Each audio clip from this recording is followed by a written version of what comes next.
अध्याय 10 दुष्ट पहलवान। नन्हे पिशाचों के साथ हुए भयानक हादसे के बाद से प्रोफेसर लॉकहार्ट क्लास में जीवित प्राणी नहीं लाते थे।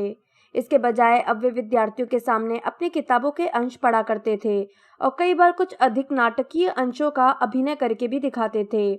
घटना की नाटकीय प्रस्तुति में मदद करने के लिए वे आमतौर पर हैरी को चुनते थे। उसे अब तक कई भूमिकाएं निभाने के लिए विवश किया गया था।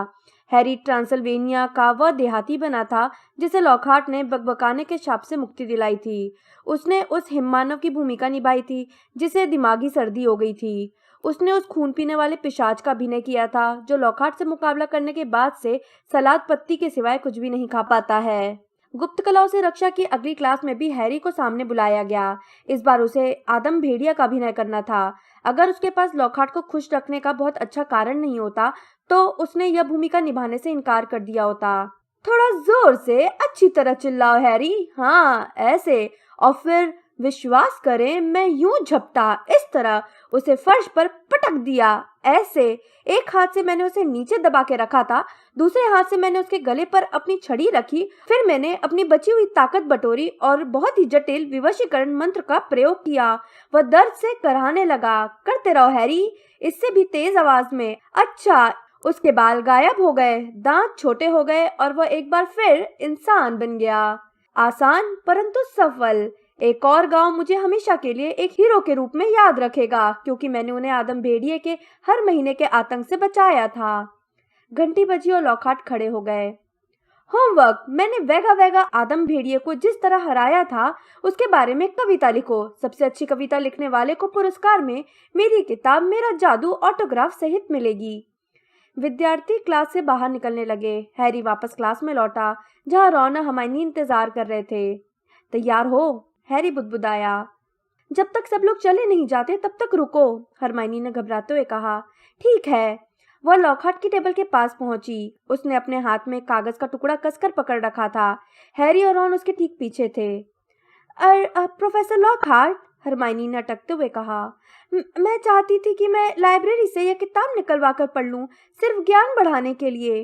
कागज का टुकड़ा बढ़ाते समय उसका हाथ हल्के से कांप रहा था। दिक्कत यह है कि यह लाइब्रेरी के प्रतिबंधित खंड में है, इसलिए मुझे किसी टीचर के दस्तखत चाहिए। मुझे विश्वास है कि इससे मैं उस बात को ज्यादा अच्छी तरह समझ जाऊंगी जो आपने पिशाचों के साथ भटकना में धीमी गति के जहरों के बारे में कही है। अच्छा, पिशाचों के साथ भटकना? लॉकहार्ट ने हरमाइनी के हाथ से कागज लिया और उसकी तरफ देखकर खुलकर मुस्कुराए। शायद मेरी सबसे प्रिय पुस्तक। तुम्हें वो अच्छी लगी? जी हाँ, हरमाइनी ने उत्सुकता से कहा। आपने कितनी चतुराई से आखिरी वाले पिशाच को चाय की छलनी में फंसाया था। मुझे विश्वास है कि अगर मैं इस वर्ष की सबसे बुद्धिमान छात्रा की थोड़ी अतिरिक्त मदद कर देता हूँ तो किसी को बुरा नहीं लगेगा, लॉकहार्ट ने गर्मजोशी से कहा और एक बड़ी मयूर पंखी कलम बाहर निकाली। रॉन के चेहरे पर आए नफरत के भाव का गलत मतलब समझते हुए वे बोले, बढ़िया है ना? मैं आमतौर पर इसे किताबों पर ऑटोग्राफ देने के लिए बचा कर रखता हूँ। उन्होंने इस कागज पर बड़े से घुमावदार दस्तखत घसीटे और हरमाइनी को कागज दे दिया। तो हैरी, लॉकहार्ट बोले जब हरमाइनी ने कांपती उंगलियों से कागज को तय किया और उसे अपने बैग में डाल लिया, मुझे लगता है कल इस साल का पहला क्विडिच मैच है गरुड़द्वार और नाग शक्ति के बीच, है ना? मैंने सुना है कि तुम एक अच्छे खिलाड़ी हो। मैं भी खोजी था। मुझसे लोगों ने इंग्लैंड की टीम में शामिल होने के लिए कहा था, परंतु मैंने अपना जीवन शैतानी ताकतों के उन्मूलन के प्रति समर्पित करना ज्यादा बेहतर समझा। फिर भी अगर तुम्हें थोड़े प्रशिक्षण की जरूरत हो तो बेझिझक मदद मांग लेना। अपने से कम योग्य खिलाड़ियों की मदद करने में मुझे हमेशा खुशी होती है। हैरी ने अपने गले से एक अस्पष्ट सी आवाज निकाली और फिर रॉन तथा हरमाइनी के पीछे तेजी से चल दिया। मुझे अब भी यकीन नहीं हो रहा है, उसने बोला जब उन तीनों ने कागज पर उनके दस्तखत की जांच की। उन्होंने तो यह भी नहीं देखा कि हमें कौन सी किताब चाहिए। इसलिए क्योंकि इसमें जरा भी बुद्धि नहीं है, रॉन ने कहा। परंतु किसे परवाह है, हमें तो वह मिल गया जो हम चाहते थे। ऐसा नहीं है कि उनमें बुद्धि नहीं है, हरमाइनी ने तीखी आवाज में कहा जब वे लाइब्रेरी की ओर आधा चलकर आधा दौड़कर गए। सिर्फ इसलिए क्योंकि उन्होंने कहा था कि तुम इस वर्ष की सबसे बुद्धिमान छात्रा हो।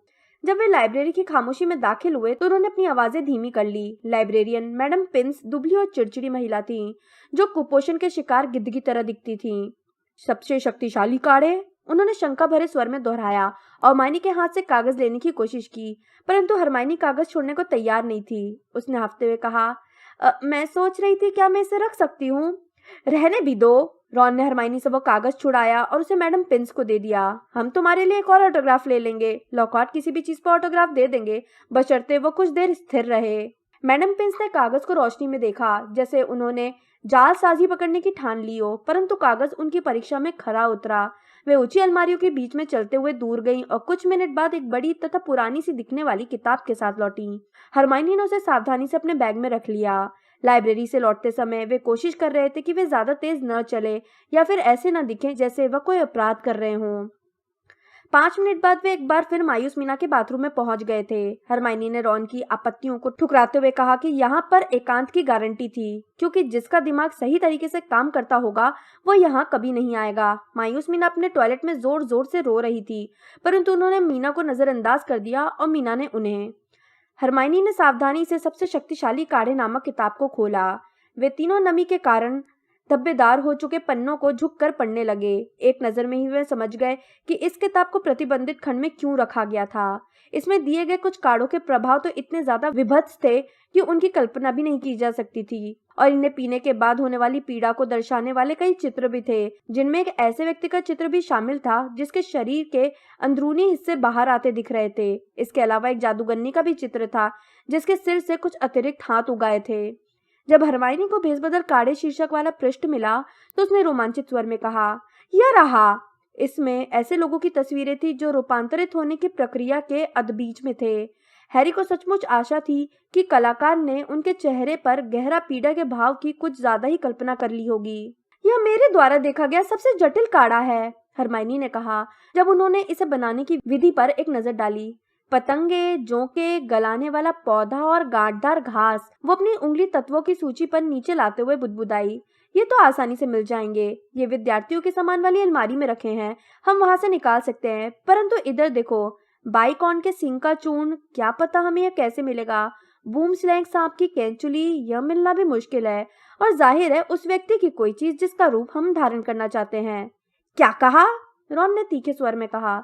जिसका रूप हम धारण करना चाहते हैं, उस व्यक्ति की किसी चीज से तुम्हारा क्या मतलब है? मैं क्रैब के पैर के नाखून डली कोई चीज नहीं पीऊंगा। हरमाइनी आगे बोलती रही जैसे उसने रॉन की बात सुनी ही ना हो।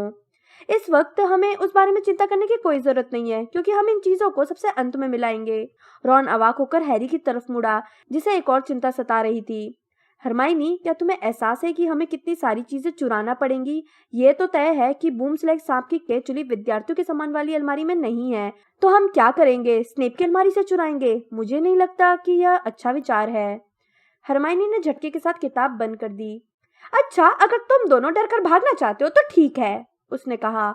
उसके गालों पर चमकीले गुलाबी धब्बे उभर आए थे और उसकी आंखें सामान्य से ज्यादा तेजी से चमक रही थी। तुम तो जानते हो मैं नियम नहीं तोड़ना चाहती, परंतु मैं सोचती हूँ कि मगलू बच्चों को धमकाना एक मुश्किल काढ़े को तैयार करने से कहीं ज्यादा बुरी बात है। लेकिन अगर तुम यह पता नहीं लगाना चाहते हो कि इन सबके पीछे मैलफॉय का हाथ है या नहीं, तो मैं इसी समय सीधे मैडम पिंस के पास जाती हूँ और ये किताब वापस दे देती हूँ। रॉन बोला, मैंने कभी सोचा भी नहीं था कि एक दिन ऐसा भी आएगा जब तुम हमें नियम तोड़ने के लिए उकसाओगी। ठीक है, हम ये काम करेंगे, परंतु पैर के नाखून नहीं, ठीक है? वैसे इसे बनाने में कितना समय लग जाएगा? हैरी ने पूछा जब हरमाइनी ने खुश दिखते हुए दोबारा किताब खोली। देखो, गलाने वाला पौधा पूर्णिमा के दिन तोड़ना होगा और पतंगों को 21 दिनों तक पकाना होगा। अगर हमें सब चीज मिल जाती है तो मेरे हिसाब से लगभग 1 महीने में यह तैयार हो जाएगा। 1 महीना? रॉन बोला। तब तक तो मेलफॉय स्कूल के आधे मगलू बच्चों पर हमला कर चुका होगा। परंतु उसने देखा कि हरमाइनी की आंखें एक बार फिर खतरनाक तरीके से सिकुड़ रही थी, इसलिए उसने जल्दी से जोड़ दिया, मगर हमारे पास इससे अच्छी कोई योजना भी नहीं है, इसलिए मैं तो यही कहता हूँ कि हमें इसमें पूरी तरह से जुट जाना चाहिए। बहरहाल जब हरमाइनी बाहर झांक कर यह देख रही थी कि बाथरूम से उनके बाहर निकलने का रास्ता साफ है या नहीं, तो रॉन ने हैरी से बुदबुदा कर कहा, इसमें कम दिक्कत होगी बशर्ते तुम कल मेलफॉय को उसकी झाड़ू से किसी तरह गिरा दो। हैरी शनिवार की सुबह जल्दी जाग गया और कुछ देर तक बिस्तर पर ही पड़ा रहा। वो आज होने वाले क्विडिच मैच के बारे में सोच रहा था, खास तौर पर इस विचार से घबरा रहा था कि अगर गरुड़द्वार हार गया तो वुड क्या कहेगा। वैसे उसे इस बात से भी घबराहट हो रही थी कि उनका सामना एक ऐसी टीम से होने वाला था जो सबसे तेज उड़ने वाली जादुई झाड़ुओं पर सवार होगी। इस समय वह नागशक्ति को जितनी बुरी तरह हराना चाहता था उतना पहले कभी नहीं चाहता था। आधे घंटे तक उसके अंदर उथल पुथल होती रही। फिर वह उठा और फटाफट कपड़े पहनकर नाश्ते के लिए जल्दी से नीचे चला गया। वहां उसे गुरुद्वार की टीम के बाकी खिलाड़ी लंबी खाली टेबल पर पास पास बैठे दिखे।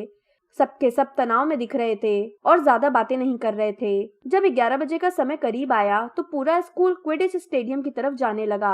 आज काफी उमस थी और ऐसा लग रहा था जैसे बारिश होने वाली हो। जब हैरी चेंजिंग रूम में जाने लगा तो रॉन और हर्माइनी जल्दी से उसे गुड लक कहने के लिए आगे आए। टीम के सभी सदस्यों ने गुरुद्वार के लाल रंग के दुशाले वाली ड्रेस पहनी और फिर हर बार की तरह इस बार भी वे सब मैच से पहले दिए जाने वाले वुड के उत्साहपूर्ण भाषण को सुनने के लिए बैठ गए। वुड ने कहना शुरू किया, इस बात से इनकार नहीं किया जा सकता है कि नागशक्ति के पास हमसे बेहतर झाड़ुए हैं। बहरहाल हमारे पास झाड़ुओं पर बेहतर खिलाड़ी हैं। हमारी टीम ने प्रशिक्षण में उनसे ज्यादा कड़ी मेहनत की है। हम हर तरह के मौसम में खेले हैं। बिल्कुल सच कहा। अगस्त के बाद से आज तक मेरा शरीर कभी पूरी तरह सूखा नहीं है। जॉर्ज वीजली बुदबुदाया। हम उन्हें मजा चखा देंगे और वे उस दिन पर पछताएंगे जब उन्होंने उस गंदे मेल्फॉय को रिश्वत लेकर अपनी टीम में शामिल किया था। भावावेग की वजह से हिल रहे सीने के साथ वुड हैरी की ओर मुड़ा। सारा दारोमदार तुम पर है हैरी। उन्हें दिखा दो कि खोजी के पास अमीर पिता का होना ही काफी नहीं है। मेल्फॉय से पहले सुनहरी गेंद पकड़ लो, वरना इस कोशिश में अपनी जान दे दो हैरी, क्योंकि आज हमें जीतना ही है। हमें जीतना ही है, इसलिए बिना दबाव के खेलो हैरी, फ्रेड ने उसे आंख मारते हुए कहा। जब वे पिच की तरफ बढ़े तो भीड़ ने जोरदार शोर से उनका स्वागत किया। खास तौर पर हर्ष ध्वनि सुनाई दे रही थी, क्योंकि चीलघात और मेहनतकश भी नागशक्ति को हारते हुए देखना चाहते थे। परंतु भीड़ में नागशक्ति के विद्यार्थियों की हाय हाय की आवाजें और फुफकारें भी सुनाई दे रही थी। क्विडिच की टीचर मैडम हूच ने फ्लिंट और वुड को हाथ मिलाने के लिए कहा। दोनों ने एक दूसरे को खतरनाक अंदाज में देखते हुए हाथ मिलाया और इस दौरान जरूरत से ज्यादा दबाव डाला। मेरी सीटी के बजते ही मैडम हूच बोली, 3, 2, 1। भीड़ के शोर से ऊपर उठने की प्रेरणा पाते हुए 14 खिलाड़ी काले बादल से भरे आसमान की तरफ उड़ चले। हैरी उन सब से ऊपर की ओर मुड़ा। वह चारों तरफ सुनहरी गेंद को ढूंढ रहा था। सब ठीक तो है, माथे के निशान वाले? मेल्फॉय चीखा, जो उसके नीचे आ रहा था। ऐसा लग रहा था जैसे वो अपनी झाड़ू की रफ्तार दिखाना चाहता हो। हैरी को जवाब देने का समय नहीं मिला। उसी पल एक भारी भरकम काला पहलवान उसकी तरफ झपटता हुआ आया। हैरी उससे बिल्कुल बाल बाल बचा। उसे लगा जैसे पहलवान उसके बालों को छूता हुआ गया था। बहुत करीबी मामला था हैरी। यह कहते हुए जॉर्ज अपने हाथ में बल्ला लेकर तेजी से हैरी के पास से गुजरा। वह पहलवान पर प्रहार करके उसे नागशक्ति के खिलाड़ी की तरफ भेजने के लिए तैयार था। हैरी ने देखा कि जॉर्ज ने पहलवान को एड्रियन प्यूसी की दिशा में जोर से मारा, परंतु पहलवान बीच में ही मुड़ गया और दोबारा हैरी की तरफ आने लगा। उससे बचने के लिए हैरी ने तेजी से नीचे गोता लगाया और जॉर्ज ने पहलवान को कसकर मेल्फॉय की तरफ मारा। एक बार फिर पहलवान बूमरैंग की तरह मुड़ा और हैरी के सिर की तरफ लपका। हैरी ने अपनी रफ्तार बढ़ा ली और सनसनाते हुए पिच के दूसरे सिरे की तरफ उड़ने लगा। उसे सुनाई दे रहा था कि पहलवान सीटी बजाता हुआ उसके पीछे आ रहा है। यह क्या हो रहा था? पहलवान इस तरह किसी एक ही खिलाड़ी पर अपना ध्यान केंद्रित नहीं करते हैं। उनका काम तो यह है कि वे ज्यादा से ज्यादा खिलाड़ियों को झाड़ू से नीचे गिराने की कोशिश करें। फ्रेड विजली दूसरे सिरे पर पहलवान का इंतजार कर रहा था। हैरी झुक गया जब फ्रेड ने पहलवान को अपनी पूरी ताकत से मारा और पहलवान का रुख हैरी से हटकर दूसरी तरफ हो गया। उसका काम तमाम हो गया, फ्रेड खुशी से चीखा, परंतु वो गलत था। मानो वो पहलवान हैरी की तरफ चुंबकीय शक्ति से खींचा चला आ रहा हो। एक बार फिर उसके पीछे आ गया और हैरी को पूरी गति से उड़ने के लिए विवश होना पड़ा। अब बारिश होने लगी थी। हैरी के चेहरे पर भारी बूंदें गिरने लगी, जो उसके चश्मे के कांच पर पड़कर उछल रही थी। उसे जरा भी अंदाजा नहीं था कि मैच में क्या हो रहा था, जब तक कि उसने कमेंट्री कर रहे ली जॉर्डन की आवाज नहीं सुनी। नागशक्ति 60 से आगे है। नागशक्ति की बेहतरीन झाड़ुएं स्पष्ट रूप से अपना कमाल दिखा रही थीं, और इस बीच दुष्ट पहलवान अपनी तरफ से हैरी को नीचे गिराने की पूरी कोशिश कर रहा था। फ्रेड और जॉर्ज अब उसके दोनों तरफ इतने पास उड़ रहे थे कि हैरी को उनकी हिलती बाहों के सिवाय कुछ नहीं दिख रहा था। सुनहरी गेंद को पकड़ने की बात तो रहने ही दे, हैरी के लिए उसे देख पाना भी संभव नहीं था। किसी ने इस पहलवान के साथ छेड़खानी की है, फ्रेड गुस्से से घुर्राया। जब पहलवान नए सिरे से हैरी पर हमला करने आया तो उसने बल्ले को अपनी पूरी ताकत से घुमाया। हमें टाइम आउट लेना चाहिए, जॉर्ज बोला और वुड को इशारा करने की कोशिश की। इसके साथ ही वो पहलवान को हैरी की नाक तोड़ने से रोकने के लिए भी कोशिश कर रहा था। यह स्पष्ट था कि वुड को संदेश मिल गया था। मैडम हूच की सीटी बजी। अब भी दुष्ट पहलवान से बचने की कोशिश करते हुए हैरी, फ्रेड तथा जॉर्ज जमीन पर उतर आए। क्या हो रहा है? वुड ने कहा जब गुरुद्वार की टीम इकट्ठा हुई और नागशक्ति के दर्शक भीड़ में से ताने मारने लगे। हम हारते जा रहे हैं। फ्रेड और जॉर्ज, जब पहलवान ने एंजेलिना को स्कोर करने से रोका तब तुम लोग कहाँ थे? ओलिवर, हम उससे 20 फीट ऊपर दूसरे पहलवान को रोक रहे थे ताकि वो हैरी की हत्या न कर दे। जॉर्ज ने गुस्से से कहा, किसी ने उस पर जादू किया है। वो सिर्फ हैरी के ही पीछे पड़ा हुआ है। पूरे मैच में वो किसी दूसरे की तरफ नहीं गया। नागशक्ति के खिलाड़ियों ने जरूर उसमें कोई ना कोई गड़बड़ की होगी। परंतु हमारी आखिरी क्विडिच प्रैक्टिस के बाद तो पहलवानों को मैडम हुच के ऑफिस में ताले में बंद रखा गया था और तब उनके साथ कोई गड़बड़ नहीं थी। वुड ने चिंता से कहा। मैडम हुच उनकी तरफ आ रही थी। उनके कंधे के पीछे हैरी को दिख रहा था कि नागशक्ति के खिलाड़ी ताना मारते हुए उसकी तरफ इशारा कर रहे थे। जब मैडम हुच करीब आई तो हैरी, फ्रेड और जॉर्ज से बोला, सुनो, अगर तुम दोनों पूरे समय मेरे आसपास ही मंडराते रहोगे तो मैं सुनहरी गेंद सिर्फ उसी हालत में पकड़ सकता हूँ जब वो सीधे उड़कर मेरे हाथ में आ जाए। बाकी खिलाड़ियों के पास जाओ और मुझे उस बदमाश पहलवान से अकेले निपटने दो। मूर्खों जैसी बात मत करो, फ्रेड बोला, वो तुम्हारा खोपड़ी तोड़ देगा। वुड कभी हैरी को तो कभी विजली बंदूकों को देख रहा था। ओलिवर, ये पागलपन है, एलिसिया स्पिनेट ने कहा। तुम हैरी को अकेले उस चीज से निपटने नहीं दे सकते। हमें पहलवान की जांच की मांग करना चाहिए। अगर हम इस समय खेल रुकवाते हैं तो हम इस मैच में जीत से वंचित हो जाएंगे, हैरी बोला, और हम सिर्फ एक दुष्ट पहलवान के कारण नागशक्ति से मैच नहीं हारेंगे। प्लीज ओलिवर, उनसे कह दो कि वो मुझे अकेला छोड़ दें। यह सब तुम्हारी गलती है, जॉर्ज ने गुस्से में वुड से कहा। तुमने उसे कितनी मूर्खतापूर्ण बात कही थी। सुनहरी गेंद पकड़ लो वरना इस कोशिश में अपनी जान दे दो। मैडम हुच अब उनके बिल्कुल पास आकर खड़ी हो गई।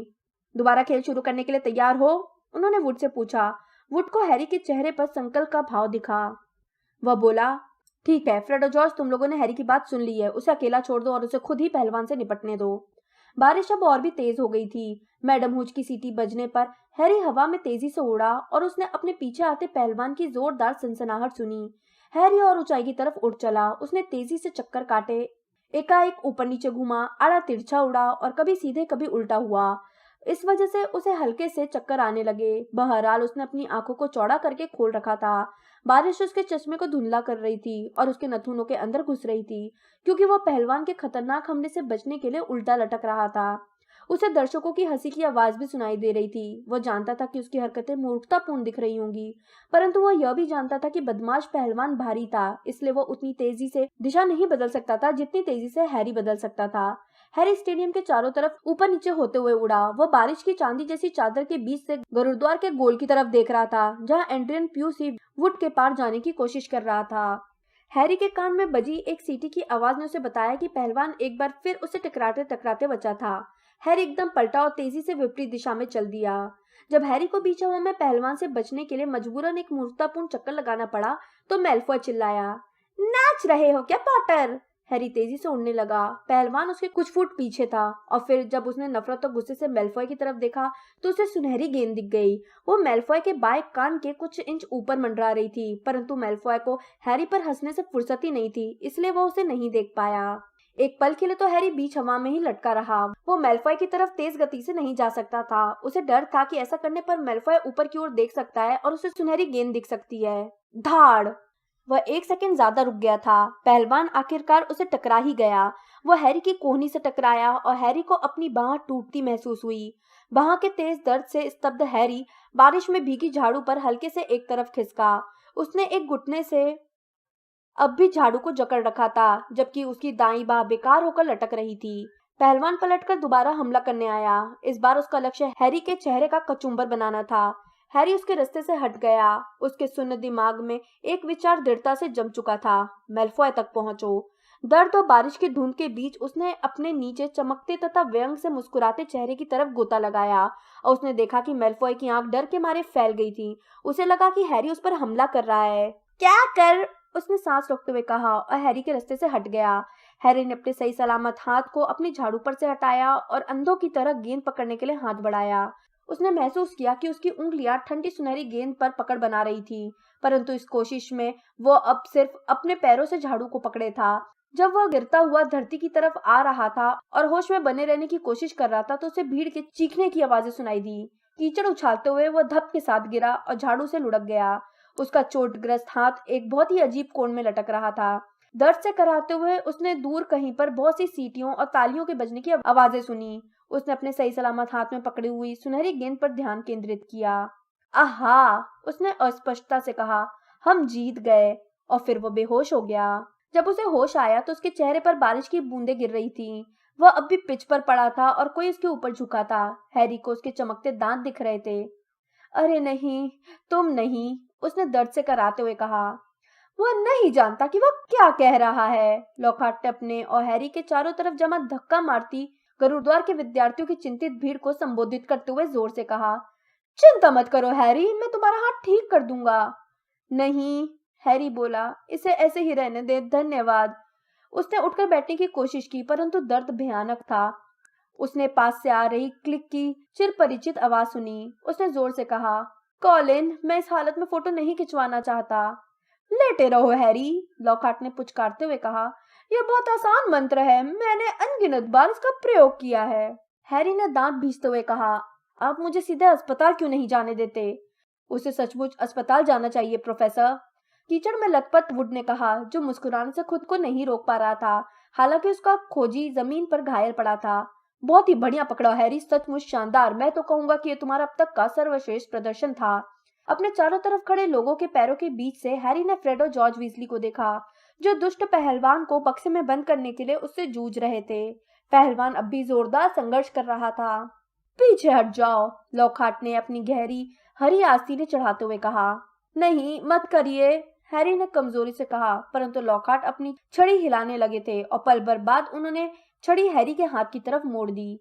हैरी को कंधे में एक अटपटा और अप्रिय एहसास होना शुरू हुआ, जो फैलकर उसकी उंगलियों तक पहुंचा। उसे ऐसा महसूस हो रहा था जैसे उसके हाथ की हवा निकल गई हो। क्या हुआ था, यह देखने की उसकी हिम्मत नहीं हो रही थी। उसने अपनी आंखें बंद कर ली और अपना चेहरा दूसरी तरफ कर लिया, परंतु उसके सबसे बुरे डर तब सही साबित हुए जब उसके ऊपर झुके विद्यार्थियों ने जोर से सिसकारी भरी और कॉलिन क्रेवी पागलों की तरह फोटो खींचने लगा। हैरी के हाथ में अब जरा भी दर्द नहीं हो रहा था, पर अब उसे अपना हाथ महसूस ही नहीं हो रहा था। आह, लॉकहार्ट बोले, देखो ऐसा भी कई बार होता है, परंतु मुद्दे की बात यह है कि अब हड्डियां टूटी नहीं हुई हैं। हमें इस बात को ध्यान में रखना चाहिए। इसलिए हैरी, अब बस उठकर अस्पताल चले जाओ। आह, मिस्टर वीजली, मिस ग्रेंजर, तुम दोनों भी उसके साथ जाओ और मैडम पॉम्फ्री पल भर में ही तुम्हारी बाकी का इलाज कर देंगी। जब हैरी अपने पैरों पर खड़ा हुआ तो उसे अजीब से असंतुलन का एहसास हो रहा था। गहरी सांस खींचते हुए उसने अपनी दाईं तरफ देखा। उसने जो देखा उससे वह दोबारा बेहोश होते होते बचा। उसके दुशाले के बाहर जो हाथ लटक रहा था वो मांस के रंग में एक मोटे रबड़ ग्लव की तरह दिख रहा था। उसने अपनी उंगलियां हिलाने की कोशिश की, परंतु हाथ में जरा भी हलचल नहीं हुई। लॉकहार्ट ने हैरी की हड्डियां ठीक नहीं की थी, उसने उन्हें हटा दिया था। मैडम पॉम्फ्री ये देखकर बिल्कुल भी खुश नहीं हुई। उन्होंने उस बेजान चीज को पकड़ा जो आधा घंटे पहले तक अच्छी तरह काम करने वाला हाथ था। फिर वे गुस्से से बोली, तुम्हें सीधे मेरे पास आना चाहिए था। मैं 1 सेकंड में हड्डियां जोड़ सकती हूँ, परंतु उन्हें दोबारा उगाना। आप ऐसा कर तो सकती हैं, है ना? हैरी ने हताशा में पूछा। क्यों नहीं, मैं कर तो सकती हूँ, परंतु उसमें बहुत दर्द होगा। मैडम पॉम्फ्री ने चेहरा गंभीर बनाकर हैरी की तरफ एक पजामा उछालते हुए कहा, तुम्हें आज रात को अस्पताल में ही रहना होगा। जब रॉन ने पजामा पहनने में हैरी की मदद की तो हरमाइनी हैरी के बिस्तर के चारों तरफ लगे पर्दे के बाहर रुकी रही। बिना हड्डियों वाले रबड़ जैसे हाथ को आस्तीन में डालने में थोड़ा समय लगा। अब तुम लॉकहार्ट का पक्ष कैसे ले सकती हो हरमाइनी, बताओ? हैरी की बेजान उंगलियों को आस्तीन से खींचते हुए रॉन पर्दे के पीछे से बोला। अगर हैरी को हड्डियां निकलवाना होती तो वह उनसे यह बात स्पष्ट रूप से कह देता। किसी से भी गलती हो सकती है, हरमाइनी बोली, और अब इसमें दर्द तो नहीं है ना हैरी? नहीं, हैरी बोला, परंतु अब इसमें कुछ और भी तो नहीं है। जब वह बिस्तर पर लेटा तो उसका बेजान हाथ एक तरफ लटक रहा था। हरमाइनी और मैडम पॉम्फ्री पर्दे के पीछे से आई। मैडम पॉम्फ्री के हाथ में एक बड़ी बोतल थी जिस पर लिखा था अस्थिवर्धक। आज की रात तुम पर बहुत भारी पड़ेगी, उन्होंने धुआं उड़ाती बोतल से पूरा गिलास भरकर उसे देते हुए कहा। हड्डियों को दोबारा बनाना बहुत भयानक होता है। यही अस्थिवर्धक को पीने के बारे में सही था। इससे हैरी का मुंह जल गया और दवा के अंदर जाते समय उसका गला भी जल गया, जिससे वो खांसने और सीसी करने लगा। खतरनाक खेलों और अयोग्य शिक्षकों के बारे में बड़बड़ाती हुई मैडम पॉम्फ्री वापस चली गई। वे रॉन तथा हरमाइनी को हैरी के पास छोड़ गई थीं, ताकि वे पानी पीने में हैरी की मदद कर सकें। जो भी हो, हम जीत गए, रॉन बोला। उसके चेहरे पर मुस्कुराहट तैर रही थी। तुमने क्या खूब पकड़ा, मेल्फॉय का चेहरा देखते वह तो जैसे हत्या करने पर उतारू दिख रहा था। मैं यह जानना चाहती हूँ कि उसने पहलवान पर जादू कैसे किया था, हरमाइनी ने उदास स्वर में पूछा। हम उसे इन सवालों की सूची में जोड़ लेते हैं जो हम उससे बेसबदल काढ़ा पीने के बाद पूछेंगे, हैरी ने अपने तकिए पर टिके हुए कहा। मुझे आशा है कि उसका स्वाद इस दवा से तो बेहतर ही होगा। अगर उसमें नाकशक्ति के विद्यार्थी की कोई चीज होगी तो वो इससे बेहतर कैसे हो सकता है? तुम शायद मजाक कर रहे हो, रॉन बोला। उसी समय अस्पताल के वार्ड का दरवाजा खुला। गुरुद्वार की टीम के बाकी खिलाड़ी कीचड़ में लथपथ और गीले कपड़ों में ही हैरी को देखने आ गए थे। अविश्वसनीय उड़ान थी हैरी, जॉर्ज बोला। मैंने अभी अभी मार्कस फ्लिंट को मेल्फॉय पर चिल्लाते सुना है। वो मेल्फॉय को डांट रहा था कि सुनहरी गेंद उसके सिर के ठीक ऊपर थी, परंतु वो उसे नहीं देख पाया। मेल्फॉय बहुत खुश नजर नहीं आ रहा था। वो अपने साथ केक, मिठाइयाँ और कद्दू के जूस की बोतलें लाए थे। वे हैरी के बिस्तर के चारों तरफ खड़े हो गए। अभी वे अच्छी खासी पार्टी मनाने की तैयारी ही कर रहे थे कि तभी मैडम पॉम्फ्री वहां धड़धड़ाती हुई आई और चिल्लाई, इस बच्चे को आराम की जरूरत है। इसकी 33 हड्डियां दोबारा उगना है। बाहर, बाहर। और हैरी अब अकेला रह गया था। बेजान हाथ में टीस मारते दर्द से उसका ध्यान हटाने के लिए अब कुछ भी नहीं था। घंटों बाद हैरी गुप्त अंधेरे में अचानक जागा और उसके मुंह से दर्द भरी हल्की सी चीख निकली। उसे ऐसा लगा जैसे उसके हाथ में बड़े बड़े फोड़े हो गए हों। एक पल के लिए तो उसने सोचा कि वह शायद दर्द के कारण जाग गया था। फिर दहशत के रोमांच में उसे यह एहसास हुआ कि कोई अंधेरे में उसके माथे को गीले स्पंज से साफ कर रहा था। दूर हटो, उसने जोर से कहा। फिर वह पहचानते हुए बोला, डॉबी। घरेलू जिन की बाहर निकलती टेनिस की गेंद जैसी आंखें अंधेरे में हैरी को ताक रही थी। उसकी लंबी नुकीली नाक पर एक आंसू बह रहा था। हैरी पॉटर स्कूल वापस आया, वो दुखी आवाज में फुसफुसाया।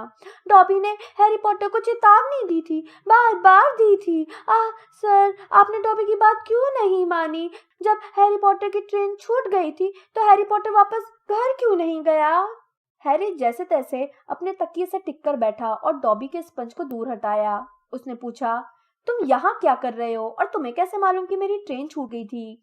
डॉबी के होंठ थरथराए और हैरी को अचानक शक हो गया। उसने धीरे से कहा, वो काम तुमने किया था। तुमने बैरियर को बंद कर दिया था ताकि हम उससे न निकल पाए। बिल्कुल सही कहा सर, डॉबी अपने सिर को तेजी से हिलाते हुए बोला। उसके झूलते हुए कान हिल रहे थे। डॉबी छुपा हुआ था और जैसे उसने हैरी पॉटर को देखा उसने गेट बंद कर दिया। उसके लिए डॉबी ने खुद को सजा भी दी थी। उसने अपने हाथ प्रेस से जला लिए। डॉबी ने हैरी को पट्टी बंदी 10 लंबी उंगलियां दिखाई। परंतु डॉबी को परवाह नहीं थी सर, क्योंकि उसने सोचा कि हैरी पॉटर सुरक्षित था। डॉबी ने कभी सपने में भी नहीं सोचा था कि हैरी पॉटर दूसरे तरीके से स्कूल पहुंच जाएगा। वह आगे पीछे झूल रहा था और अपना बदसूरत सिर हिला रहा था। डॉबी ने जब सुना कि हैरी पॉटर वापस हॉगवर्ट्स पहुंच गया है तो डॉबी को इतना सदमा लगा कि उसने अपने मालिक का डिनर जला दिया। डॉबी को इतने कोड़े खाने पड़े जितने उसने पहले कभी नहीं खाए थे सर। हैरी वापस अपने तकिए पर निढाल हो गया। फिर वह गुस्से से बोला, तुम्हारी वजह से मैं और रॉन स्कूल से निकलते निकलते बचे। उससे पहले कि मेरी हड्डियां दोबारा बन जाए तुम यहाँ से चले जाओ डॉबी, वरना मैं तुम्हारा गला दबा दूंगा। डॉबी हल्के से हंसा। डॉबी को मौत की धमकियां सुनने की आदत है सर। डॉबी घर पर दिन में 50 बार ऐसी धमकियां सुनता है। उसने अपनी नाक उस गंदे तकिए के कवर के कोने में पोंछी जिसपे वो पहनता था। वह इतना दयनीय लग रहा था कि ना चाहते हुए भी हैरी का गुस्सा ठंडा पड़ने लगा। तुम यह चीज क्यों पहने रहते हो डॉबी? उसने जिज्ञासा से पूछा।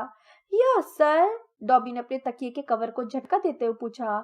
यह घरेलू जिन की गुलामी का निशान है सर। डॉबी तभी आजाद हो सकता है जब उसका मालिक उसे कपड़े देगा सर। परिवार इस बारे में इतना सावधान रहता है कि डॉबी को एक मोजा तक न दिया जाए सर, क्योंकि तब वो हमेशा के लिए आजाद हो जाएगा। डॉबी ने अपनी बाहर निकलती आंखें पोंछी और अचानक बोला, हैरी पॉटर को घर जाना चाहिए। डॉबी ने सोचा था कि उसका पहलवान ये काम कर देगा। तुम्हारा पहलवान? हैरी ने कहा। अब उसका गुस्सा एक बार फिर बढ़ने लगा था। तुम्हारा क्या मतलब है तुम्हारा पहलवान? तुमने उस पहलवान से मुझे मारने की कोशिश की थी। मारने की नहीं सर, डॉबी आपको मार कैसे सकता है? डॉबी ने सदमे में आते हुए कहा। डॉबी हैरी पॉटर की जान बचाना चाहता है। यहाँ रहने से तो अच्छा है कि हैरी पॉटर बुरी तरह घायल होकर घर वापस चला जाए सर। डॉबी हैरी पॉटर को सिर्फ इतना घायल करना चाहता था कि उसे घर भेज दिया जाए। अच्छा, बस इतना ही चाहते थे? हैरी ने गुस्से से कहा। क्या तुम मुझे यह बता सकते हो कि तुम मुझे टुकड़ों में घर भेजना क्यों चाहते थे? अगर हैरी पॉटर को पता होता, डॉबी कराते हुए बोला, उसके फटे हुए तकिए के कवर पर और आंसू टपकने लगे। अगर उसे पता होता कि वह हमारे लिए कितना महत्वपूर्ण है, जादुई दुनिया के हम जैसे दबे कुचले शोषित दमित जीवों के लिए वो कितना मायने रखता है। डॉबी को वो समय याद है जब तुम जानते हो कौन का भोला बाला था सर। हम घरेलू जिन्नों के साथ कीड़े मकड़ों जैसा बर्ताव किया जाता था। जाहिर है डॉबी के साथ तो अब भी वैसा ही बर्ताव होता है सर। उसने यह स्वीकार करते हुए तकिए के कवर पर अपना चेहरा सुखाया। परंतु सर, जब से हैरी पॉटर ने तुम जानते हो कौन को हराया है, तब से अधिकांश घरेलू जिन्नों के जीवन में काफी सुधार हुआ है। हैरी पॉटर बच गया, उस शैतानी जादूगर की शक्ति चली गई और एक नई सुबह हुई सर। और हैरी पॉटर हम जैसे लोगों के लिए आशा की किरण बन गया, जो सोचते थे कि अंधेरे दिन कभी खत्म नहीं होंगे सर। परंतु जब हॉगवर्ट्स में भयानक घटनाएं होने वाली हैं, शायद इसी समय घट रही हैं, और डॉबी हैरी पॉटर को यहाँ पर नहीं रहने देना चाहता, जहाँ इतिहास खुद को दोहराने वाला है, जहाँ रहस्यमय तहखाना एक बार फिर खुलने वाला है। डॉबी दहशत के मारे जम गया। फिर उसने हैरी के बिस्तर के पास रखी टेबल के पानी का जग उठाया और खुद के सिर पर दे मारा। वो नीचे गिर गया। एक सेकंड बाद वो बुदबुदाते हुए बिस्तर पर रेंग कर आया। बुरा डॉबी, बहुत बुरा डॉबी। तो सचमुच यहाँ पर कोई रहस्यमय तहखाना है? हैरी फुसफुसाया। और तुमने कहा कि वो पहले भी खुल चुका है। मुझे पूरी बात बताओ डॉबी। जब डॉबी का हाथ पानी की जग की तरफ रेंगने लगा तो हैरी ने उसकी पतली कलाई पकड़ ली। परंतु मैं तो मगली परिवार से नहीं हूँ, तहखाने के खुलने से मुझे क्यों खतरा होगा? सर, कुछ मत पूछिए, बेचारे डॉबी से कुछ मत पूछिए, घरेलू जिन ने अटकते हुए कहा। उसकी आंखें अंधेरे में बहुत बड़ी दिख रही थी। इस जगह पर भयानक घटनाएं करने की साजिश रची गई है, और जब वे होंगी तब हैरी पॉटर को यहाँ नहीं रहना चाहिए। घर वापस जाओ हैरी पॉटर, घर वापस जाओ। हैरी पॉटर को इसमें नहीं उलझना चाहिए सर, यह बहुत खतरनाक है। यह कौन कर रहा है डॉबी? हैरी ने पूछा। उसने डॉबी की कलाई कसकर पकड़ रखी थी ताकि वह पानी का जग उठाकर एक बार फिर खुद का सिर न फोड़ने लगे। इसे किसने खोला था? इसे पिछली बार किसने खोला था? डॉबी नहीं बता सकता सर, डॉबी नहीं बता सकता, डॉबी को यह नहीं बताना चाहिए, घरेलू जिन चिल्लाया। घर वापस जाओ हैरी पॉटर, घर वापस जाओ। मैं कहीं नहीं जा रहा हूँ, हैरी ताव में आकर बोला। मेरी अच्छी दोस्त मगलू परिवार से है। अगर तहखाना सचमुच खुल चुका है तो जो लोग सबसे पहले शिकार बनेंगे इसमें वह भी होगी। हैरी पॉटर अपने दोस्तों के लिए अपनी जान जोखिम में डाल रहा है, डॉबी ने कराते हुए एक तरह से दुख और उल्लास के मिश्रित स्वर में कहा। इतना महान, इतना बहादुर, परंतु उसे खुद को बचाना चाहिए, हर हाल में बचाना चाहिए, हैरी पॉटर को यहाँ नहीं। डॉबी अचानक जम गया। उसके चमगादड़ जैसे कान कांपने लगे। हैरी ने भी आवाज सुन ली। बाहर गलियारे में आते हुए कदमों की आहट सुनाई दे रही थी। डॉबी को जाना होगा, घरेलू जिन ने आतंकित होकर कहा। एक चुटकी बजी और हैरी की मुट्ठी में अब डॉबी की कलाई की बजाय सिर्फ हवा थी। वह फिर से बिस्तर पर लुढ़क गया। उसकी आंखें अस्पताल के वार्ड के अंधेरे दरवाजे पर टिकी थीं, क्योंकि कदमों की आवाज करीब आती जा रही थी। अगले ही क्षण डंबलडोर दरवाजे से अंदर घुसे। उन्होंने एक लंबा ऊनी ड्रेसिंग गाउन और नाइट कैप पहन रखी थी। वे उस चीज का एक सिरा थामे थे जो मूर्ति की तरह दिख रही थी। एक सेकंड बाद प्रोफेसर मैगोनिकल नजर आई, जो उस मूर्ति के पैर थामे थी। दोनों ने मिलकर उसे एक बिस्तर पर डाल दिया। डंबलडोर फुसफुसाए, मैडम पॉम्फ्री को बुलाओ। और प्रोफेसर मैगोनिकल हैरी के बिस्तर के पास से तेजी से गुजरते हुए ओझल हो गई। हैरी शांति से लेटा रहा। वह ऐसा अभिनय कर रहा था जैसे वो सोया हुआ हो। उसने व्यग्रता भरी आवाजें सुनी और फिर प्रोफेसर मैगोनिकल दोबारा नजर आई। उनके पीछे मैडम पॉम्फ्री थी, जो अपने नाइट गाउन के ऊपर कार्डिगन पहन रखी थी। उसे उनके तेजी से सांस लेने की आवाज सुनाई दे रही थी। क्या हुआ? मैडम पॉम्फ्री ने डंबलडोर से फुसफुसा कर पूछा और बिस्तर पर लेटी मूर्ति पर झुक गई। एक और हमला हुआ है, डंबलडोर ने कहा। मिनर्वा को ये सीढ़ियों पर मिला। इसके पास ये अंगूरों का एक गुच्छा मिला, प्रोफेसर मैगोनिकल बोली। हमें लगता है कि छुप कर यहाँ पॉटर से मिलने आ रहा था। हैरी के पेट में अचानक भयानक उथल पुथल मच गई। बहुत धीमे से, सावधानी से उसने खुद को सिर्फ कुछ इंच ऊपर उठाया ताकि वो बिस्तर पर लेटी मूर्ति को देख सके। चांद की एक हल्की किरण मूर्ति के घूरते चेहरे पर पड़ रही थी। वह मूर्ति नहीं, कॉलिन क्रीवी था। उसकी आंखें चौड़ी थीं और उसके हाथ उसके सामने बंधे हुए थे, जिनसे उसने कैमरा पकड़ रखा था। बेजान किया गया है? मैडम पॉम्फ्री ने फुसफुसाकर पूछा। हाँ, प्रोफेसर मैगोनिकल ने कहा, परंतु मैं तो यह सोचकर कांप उठती हूँ, अगर एल्बस गर्म चॉकलेट के लिए सीढ़ियों से नीचे नहीं आए होते तो भगवान जाने क्या होता। वे तीनों कॉलिन को घूरते रहे। फिर डंबलडोर आगे झुके और कॉलिन की सख्त पकड़ से कैमरे को छुड़ा लिया। प्रोफेसर मैकगोनागल ने उत्सुकता से पूछा, आपको यह तो नहीं लगता कि लड़का हमलावर की फोटो लेने में कामयाब हो गया होगा? डंबलडोर ने कोई जवाब नहीं दिया। उन्होंने कैमरे का पिछला हिस्सा खोला। ओफो, मैडम पॉम्फ्री ने कहा। कैमरे से धुएं का एक झोंका बाहर निकला। 3 बिस्तर दूर लेटे हैरी को जलते प्लास्टिक की तीखी बदबू आई। पिघल गई, मैडम पॉम्फ्री ने हैरानी से कहा। पूरी रील पिघल गई। इसका क्या मतलब है एल्बस? प्रोफेसर मैकगोनागल ने अधीरता से पूछा। डंबलडोर ने कहा, इसका मतलब यह है मिनर्वा कि रहस्यमय तहखाना सचमुच खुल चुका है। मैडम पॉम्फ्री ने अपने मुंह पर हाथ रख लिया। प्रोफेसर मैकगोनागल ने डंबलडोर को घूरा। परंतु एल्बस, निश्चित रूप से किसने? सवाल यह नहीं है कि किसने, डंबलडोर ने कहा। उनकी आंखें कॉलिन पर टिकी थी। सवाल यह है कैसे। हैरी प्रोफेसर मैकगोनागल की छाया में छुपे चेहरे को जितना देख सकता था, उससे यह स्पष्ट था कि उन्हें भी इससे उतना ही समझ में आया था जितना कि उसे समझ में आया था।